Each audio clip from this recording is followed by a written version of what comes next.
In the vast majority of cases, if appropriate medical measures are taken, the disease can be stabilized to the point that it will not progress and to the point that the person may never need any kind of invasive intervention.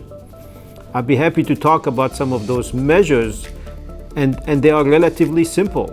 Things such as smoking cessation if you are a smoker, control of glucose if you are a diabetic, the use of statins to lower cholesterol, and even in cases where the cholesterol is normal, medications have been shown to stabilize peripheral arterial disease and prevent progression.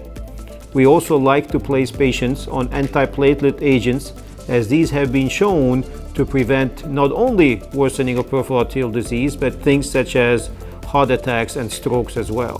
Every patient with peripheral arterial disease needs to be encouraged to be placed on a walking program so that they can walk regularly, as this helps build up small vessels in the circulation and prevent the symptoms and the blockages from hopefully getting worse.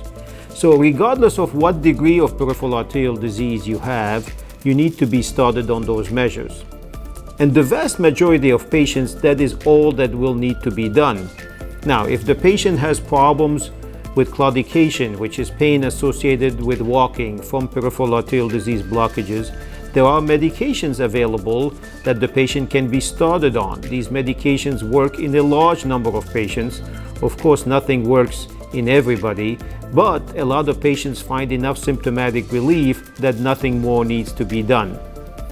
If more needs to be done, or if the patient presents with an ulcer or pain at rest or gangrene, then usually in those circumstances we have to consider procedures to actually re-establish and increase the blood flow to the limb that is affected. In the vast majority of cases, this can be done without the need for invasive surgery. It is still an invasive, but it is a minimally invasive procedure to have an angiogram. We also have a variety of other options. If there's plaque buildup that needs to be removed, that can also be done through those minimally invasive procedures. If there's clots associated, those can also be removed non-invasively. I would say that today, in 70 to 80% of the cases, a successful increase in blood flow to the extremity affected can be achieved by those means. Of course, there are situations where the blockages are very extensive, or there are also situations where the blockages may have come back and recurred despite previous balloon procedures. In those cases, we may have to consider doing a surgical bypass. Surgical bypass is an open operation whereby we take blood flow from higher up in the body where the vessels are open, bypass around all the blood vessels that are blocked, and then deliver the blood flow through the bypass to the foot or the distal part of the extremity.